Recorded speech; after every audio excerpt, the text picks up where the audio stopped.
Hello, everybody, and welcome back to Game Over Winnipeg. My name is Les, one of your regular hosts, and we're here to break down a real good win tonight. For everyone who's joining live tonight, thank you so much for being here. We got a good show in for you. Good show because it's a good win to cover, but also because we got a good guest with us tonight. Garret, welcome to the show. For those of you who don't know Garret, are you even a Jets fan then? Garrett's one of my favorite follows on Jets Twitter. All about that math. We got the five hole is Garrett's blog. Is it that you write and you got all the good tweets you have? You show the numbers. We take a look. We get to learn a lot about the Jets players. It's real fun to follow Garret on Twitter. If you're not doing that already, well, this is going to convince you to do so because I have Garret for the whole show tonight. We're going to talk a little bit about this Jets win. Garret, how are you doing tonight? I'm pretty good. Oh, the whole show. Sorry. That's my last name. Honestly, I've always been super envious of people that have like those last names. My last name's Hood, so like there's definitely some play on words that you can do with it, but like five hole, come on. Like you can't even script a better last name than that. But we have a real fun one to talk about. Garret, give me your immediate thoughts on what this Winnipeg Jets win over the Colorado Avalanche meant tonight. Um, what it meant another W in the bucket and one step closer to the playoffs. But I thought the Jets played very well overall against a team that is pretty good. I'm gonna try not to plug my own stuff too much, but I did a little preview, and it's actually kind of funny because everyone thinks of Colorado as the much better team because they have a lot of those star players and also the not too distant Stanley Cup win, but analytically, the two teams are actually quite similar this year. So it was kind of interesting to watch how that played out in this game. Interesting, yeah, and not that I'm too familiar with like much about even Colorado's 5-on-5 metrics and all those kinds of things, but I believe that watching what we saw in tonight's game, there were moments where I felt sometimes I find that the 5-on-5 set up offenses and defenses kind of neutralize each other a little bit, where sometimes it's really the odd man rushes and all that decide the game, but I saw some really fun stuff from the Winnipeg Jets tonight at 5-on-5, and dare I say from all four lines, just kind of in total, I saw them all playing decent with possession, which sometimes I find I don't see, especially from all four games, or pardon me, all four lines within the same game. Of the four lines, who is your favorite tonight? I'm gonna have to. I might have to say the fourth line. Like they played really, really well. I probably should actually bring it up so I can, not just be talking out of, you know, memories that could be biased or whatnot. But let's just taking a quick peek at when they're on the ice. I guess things kind of evened out a little bit in the third period because I was looking at it early on. Early on, there was something like a 90% expected goal, which they finished off still pretty high with 67%, but they didn't finish quite with the 90%. But yeah, they had a good amount of the game where they were just really controlling the play, and they were becoming very, very difficult for the Avalanche's bottom six to contain because they're mostly playing against those guys, and they just seem to kind of like run over them. Especially like I thought that they all kind of played to their own strengths very well. I thought Barron and Gustafsson, both the Gus Bus and Barron were kind of really showed their physical dominance, and of course, there was that very sweet forecheck by AJF when in the end of the first period there, which caused the goal. And like there's more than one situation where Johnson Fialbi kind of showed off his speed and being able to be a lot faster on the forecheck than the defenders expected. Yeah, so I thought they played really well. I mean, analytically speaking, the actual best line was probably the top line, Connor Scheifele and Ehlers. It's been a long time since we've seen. Well, I guess it's only been since the Velarde injury since we've seen Mark Scheifele and Cal Connor duo actually perform well, both in goal differential and also in shot metrics. So that's nice to see as well. Yeah, 100%. And I definitely I want to get to them a little bit because I think generally speaking, a lot of people did have some high praise for that fourth line tonight. And I want to say on the TSN broadcast, that's what I was watching at least. I think they're little. They always have those little tidbits where they do the parts of the game and stuff like that. Someone I don't know who decides it. I want to say it's the broadcast team. They picked David Gustafson as their player of the game. So shout out to him. I 100% agree with you. I just think that their control on the pucks and their forecheck was really, really strong. And I think there was a lot of really smart little plays that led to them creating a couple more chances and keeping the possession a little better. And all in all, doing what you want a fourth line to do, which is simply be better than the other team's fourth line, which I guess if looking at I don't know if you said with the shot share, it sort of evened out at the end of the game there, but generally speaking, to me, they looked pretty strong out there for the most part when they were out there. But so did the first line, and I do definitely want to talk about them a little bit. So I feel like every show I come on and I say this is the third game we've seen this line together. This is the fourth time we've seen this team together. I want to say maybe this is game 5 or 6 of Connor Scheifele Ehlers, and every game I start to like them a little bit more. What did you like from their game tonight? Well, I mean, one of the things that's nice is when you have a bit of a track meet game like this game was, is the weaknesses of that line kind of disappears a little bit, because all three of them are not exactly known for being the best defensive players. I mean, sometimes Mark Scheifele I think, is making a couple of steps this season to improve upon that, but he's still not like a plus defender. And Ehlers and Connor, they kind of know what their strengths are, and it's not in being, shut down kind of guys. But yeah, when it was a track meet like that, it definitely plays to their strengths, and they're able to create a lot of havoc. Then we're very difficult to contain. 100%. And I think to me, they were one of the most impressive ones within Colorado's blue line tonight. I found that their puck movement was a lot, and I've seen them. They've been kind of progressing to this over the last couple of games. They're starting to get a little bit more comfortable playing with each other, starting to get a little bit more exciting. But I found that their passing wasn't so perimeter heavy today within that offensive zone, and they were throwing pucks kind of across the ice, finding some better seams, cycling a little bit more. Didn't always end up in shots. I know that's always an issue with that line, is sometimes they'll have 45 seconds of possession and then they'll walk away with 0 shots. But what do you think are some of the key parts that are kind of contributors to why that line can be so good, and what some of their dominance comes from, and the key factors to their success?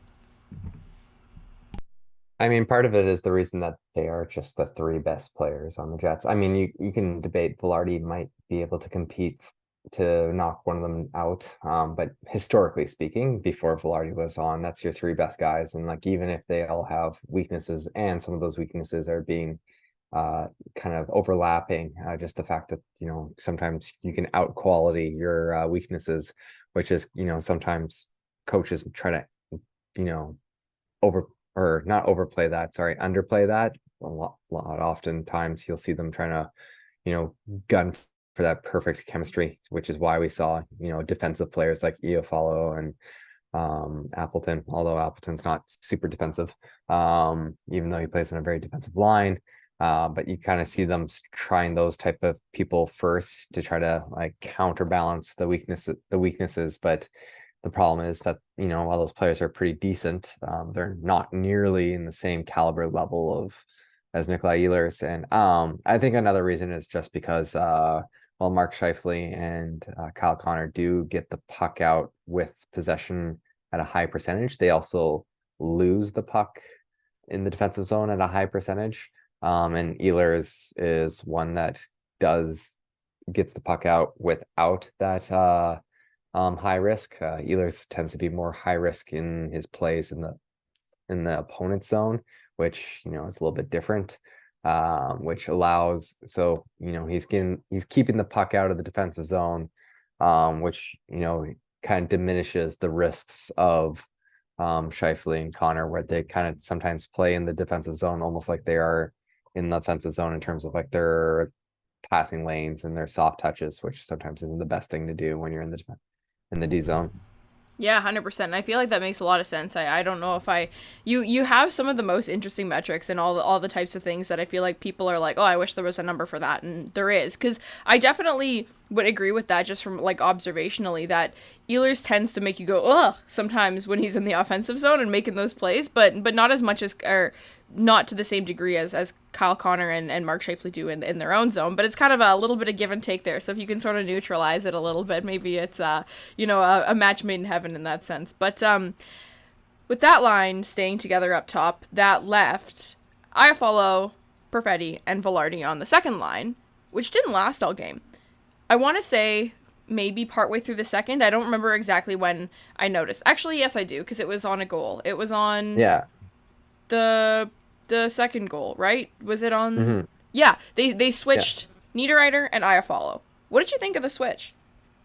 Um, it's a pretty good switch in my mind. It's something that like kind of is more natural in terms of what I would have done if I was on the Jets or making decisions on the Jets. Just because I think Niederreiter is probably one of the most underrated players on the Jets.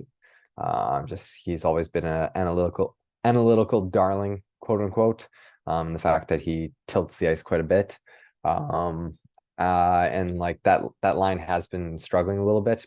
I think in part because Perfetti and Velarde are both, not the quickest of players, but they are very smart. So they're good at playing with people with speed. They know how to play off of fast players like Ehlers and Connor and them. But Iafallo is more of a defensive specialist type player. He's more like a shutdown guy. And he's also pretty decent at like, being a net front guy as well.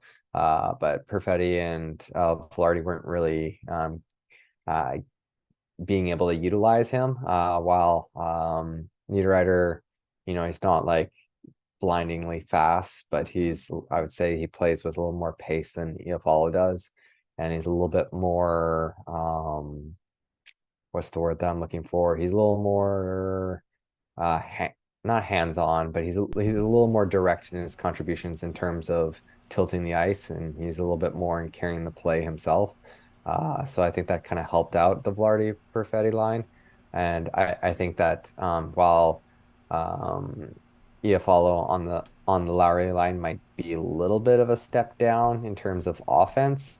Iafallo's, like I said, is a pretty good defensive specialist. So being in a shutdown line type situation, I think it kind of plays to his strengths. I think they did actually switch back partway in the thirds. I don't know if that was like a long-term plan, but they definitely did it for multiple shifts in a row. So I'd have to check that out.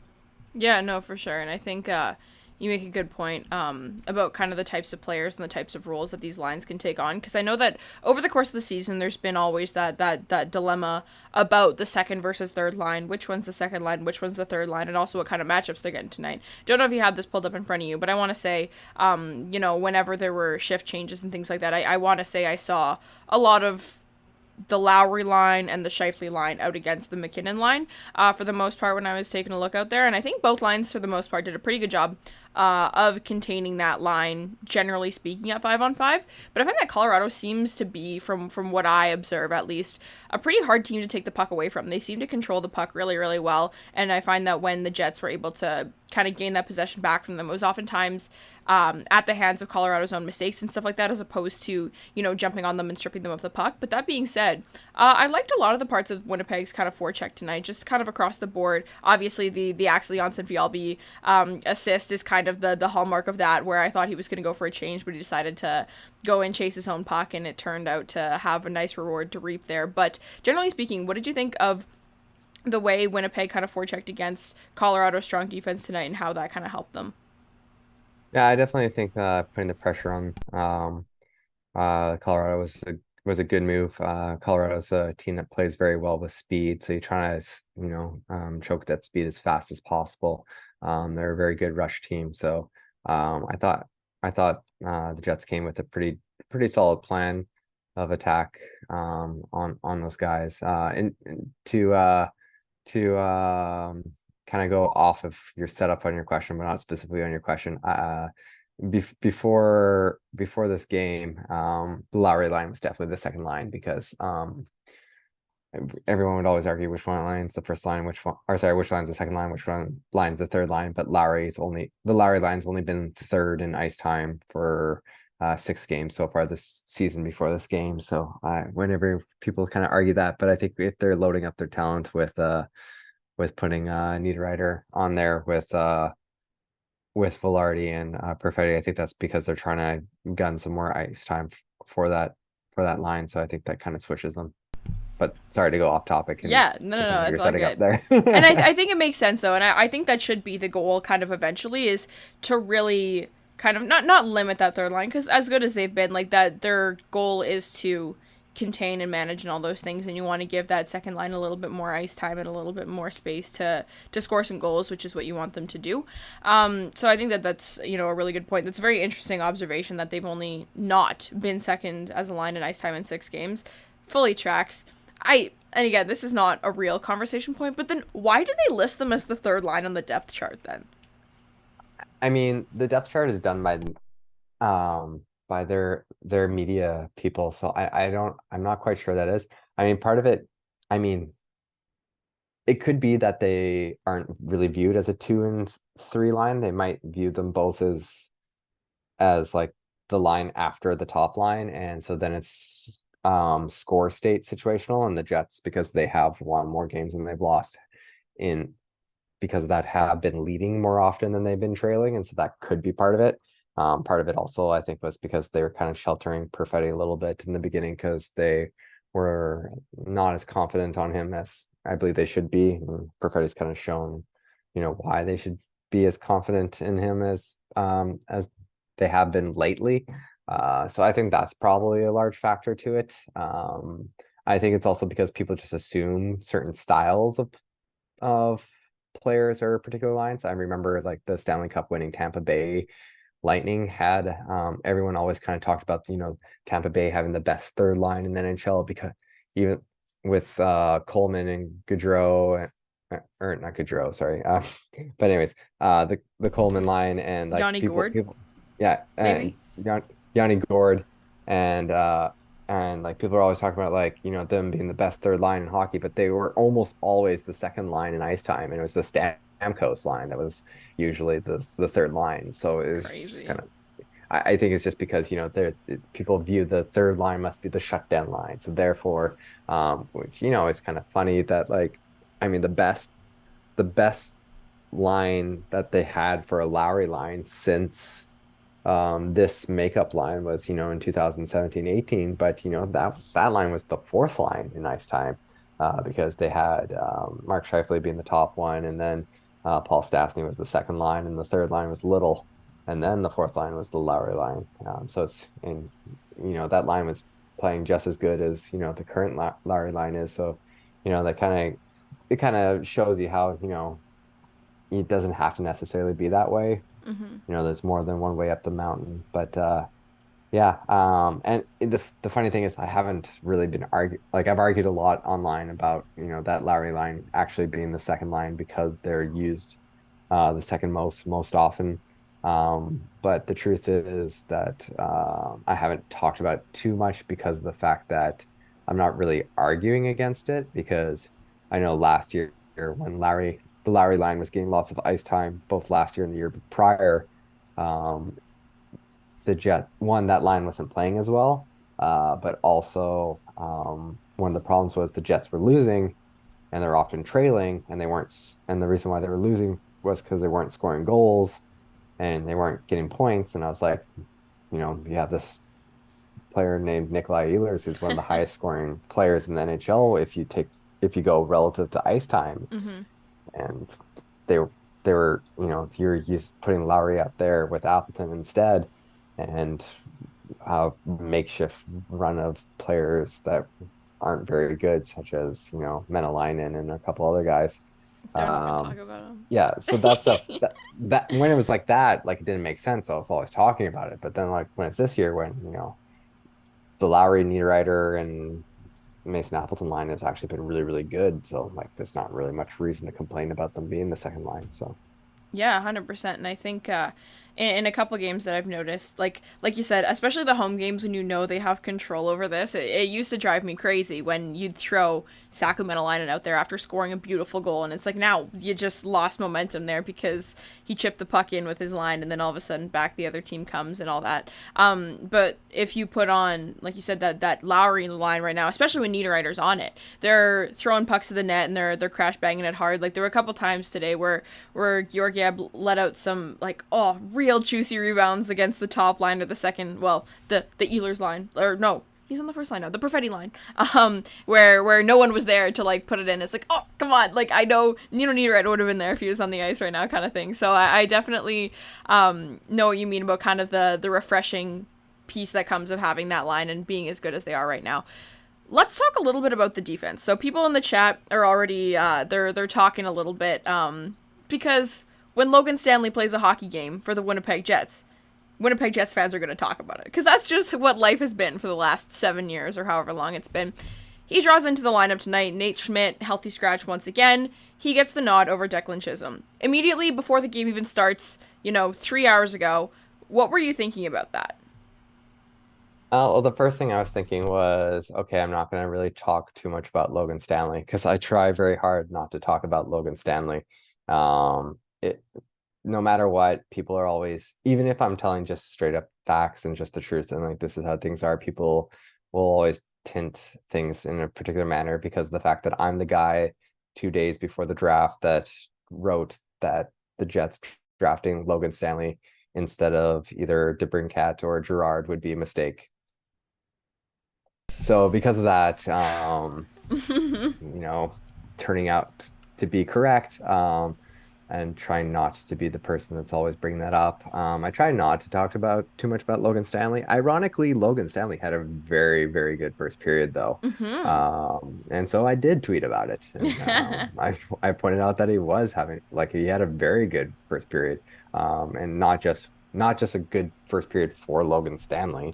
I mean, like just for an NHL hockey player. I thought he played very well and he played to his strengths, but yeah, not so much in the second and third period. I don't think it was like terrible or anything like that, but it definitely wasn't of the same level. It's a little bit more of what I've come to know and expect with him.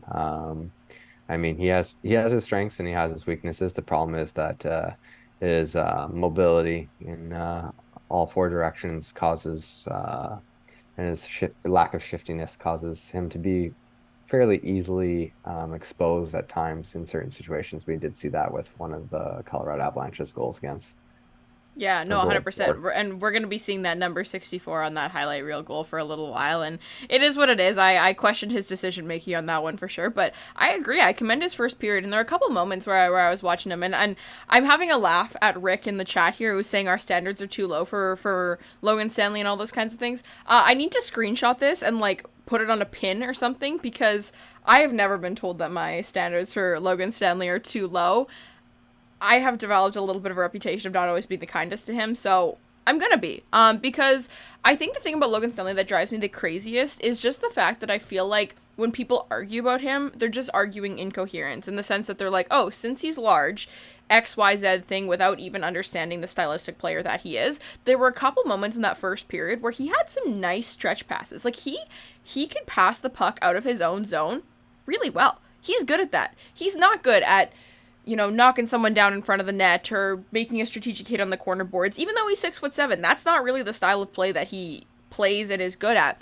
He has some decent offensive instincts and things like that, and that's just kind of who he is. And there was one pass in particular, I just know he had a little bit of pressure in the corner, and he took a little step up, and he made the nice pass out to the free guy on the far side. No one was coming in, no one intercepted it, and down the Jets went. They had some good possession. It was great. I was happy for him.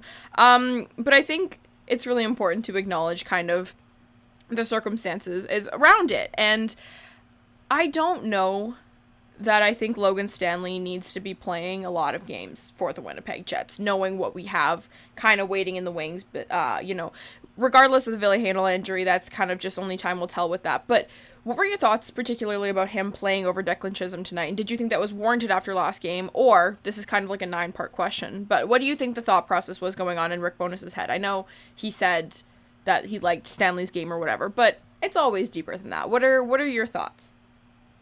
Yeah, my first thoughts is I never take anything a coach says in the media because it's basically they're using the media as propaganda in some form or the other. Not that like the media doesn't work for coaches or whatever, but they're very careful with what they say specifically, to slant people a certain way. It's not necessarily true or not.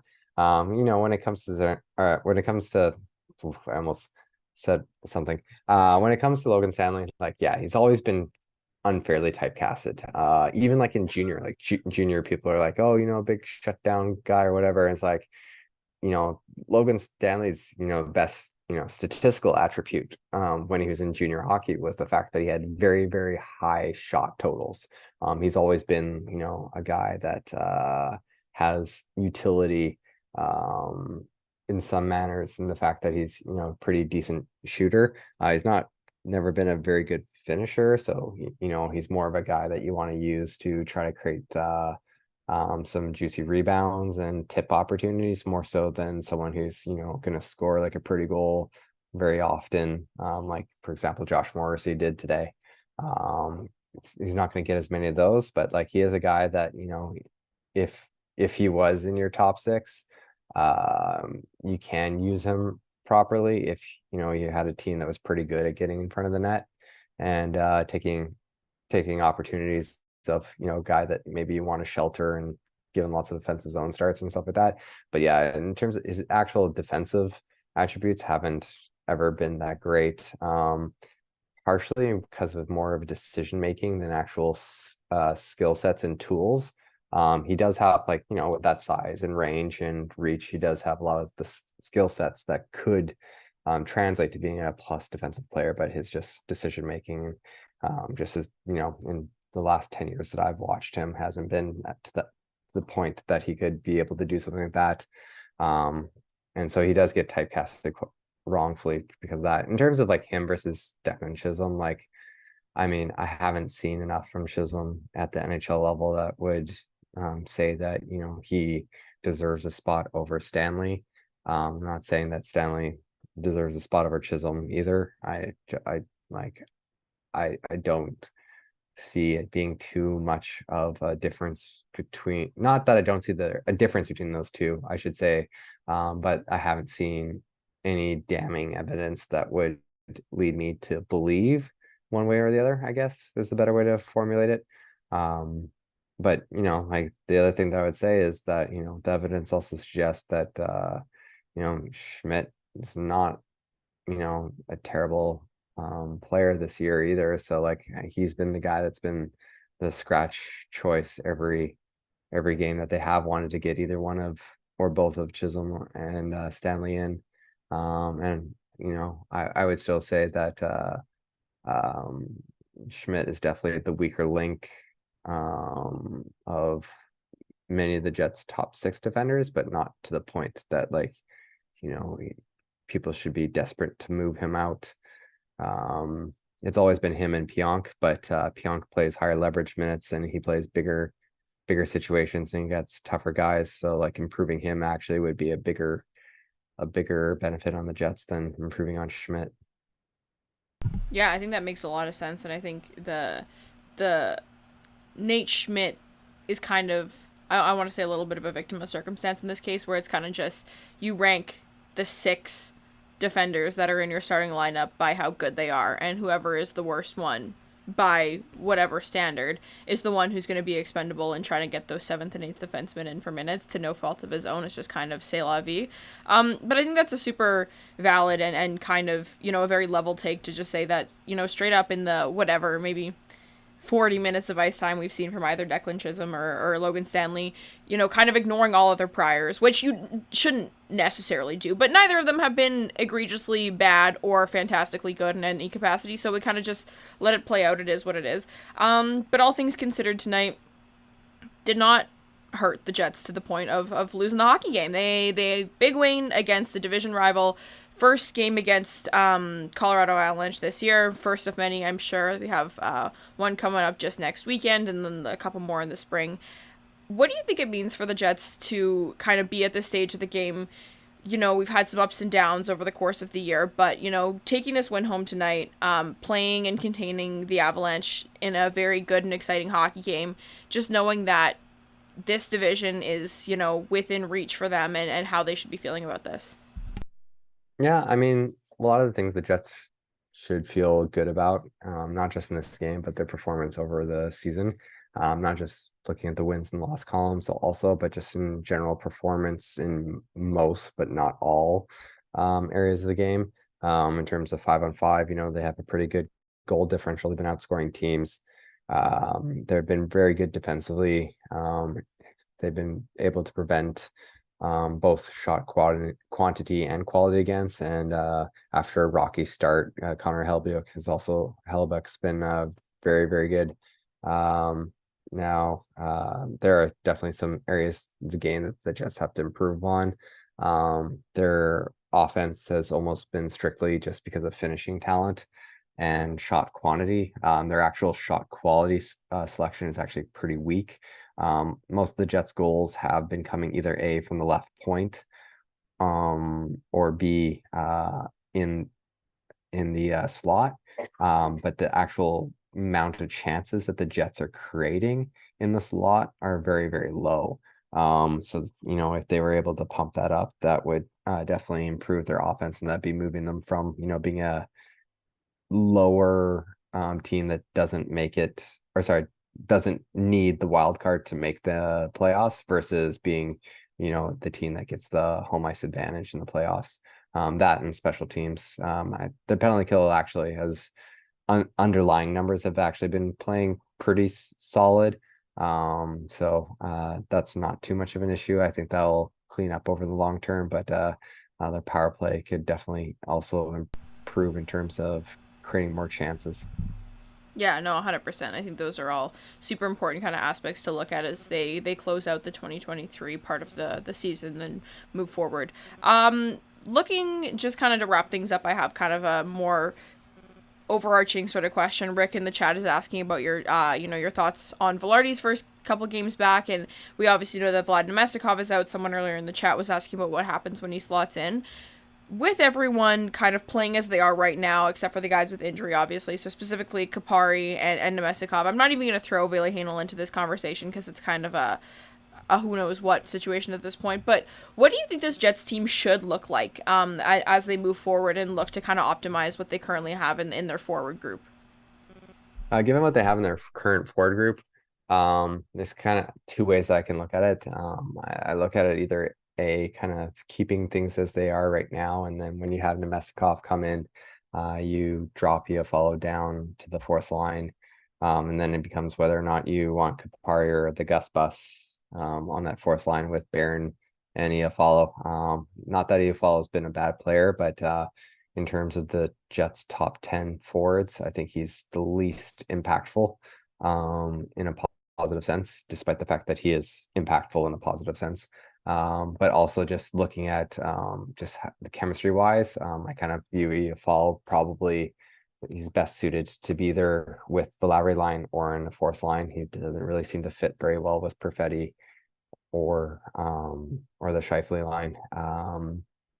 Velarde, in terms of his performance since he's come back, it's definitely been a step down in terms of like his first couple of games here was really good. He actually fit very well with the Scheifele line with Connor. Now that was a very small sample, but the results were very, very impressive. So that's kind of the option two. The option two is, you do bring Ehlers back with Perfetti and Mestikov, and then you put Velarde back on the top line like he was before his injury. And hopefully that can kind of bring them up. But I do think Velarde will play well with Perfetti, whether that's with Nemestikov or with Niederreiter needing to be there to kind of make that line work out. That's kind of how I would do things. It does get a little messy with the Jets just because the way things are. I mean, the easiest solution would be to turn the Jets kind of into the 2017-18 Jets in terms of like how I kind of mentioned with the Lowry line being the fourth line, and you have three scoring lines, but to pull that off, the Jets would need one more top 9 forward. So probably the best source would be like a middle 6 center of high quality, kind of like pulling off another Paul Stastny trade, but that's easier said than done. Yeah. But yeah. Yeah, no, 100%. I think they have some time, they have some flexibility, and they have some players that have been pretty versatile in this first quarter of the season that I think Jets fans have reason to be excited. So I will be back here on Sunday covering the Anaheim Ducks game. I have a couple of guests coming on. It's going to be real fun. Garret, thank you so much for joining me to talk about this one tonight. This was a fun game to watch. It was 60 minutes of good hockey, and it was, really exciting and encouraging as a Jets fan. Before we sign off, let the people know where they can find you, what you're up to, and kind of, why I brought you on the show today and all the amazing things that you work on. Yeah. So I'm for those that do not know, I used to be a blogger, and then I quit to work for NHL teams and also a player agency, and then I'm no longer working those, so I'm blogging once again. I have my own Substack site where I do 3 newsletters a day, or sorry, a day, 3 newsletters a week. Mondays and Fridays are for free subscribers, and Wednesdays is explicitly just for my paid subscribers. And I do track micro statistics such as zone entries, zone exits, and stuff like that, which I do to create as an extra value for my paid subscribers. And then yeah, you can find me on Twitter under my name, or there's also the 5 Holes Twitter, and then I also have Blue Sky, and I'll eventually also have Instagram for the 5 Hole, but the 5 Hole right now just has Twitter and also Facebook. 100%. Well, that's perfect. Lots of different places to follow Garret, see his work, and like you said with the microstats, it's always fun. He does, you know, we should be pretty lucky as Jets fans to have him here, because he does a lot of the work specific to the Winnipeg Jets, so you get all of those extra numbers, all that extra context, and all of your favorite players. So make sure you check out the 5 Hole when you head out of here.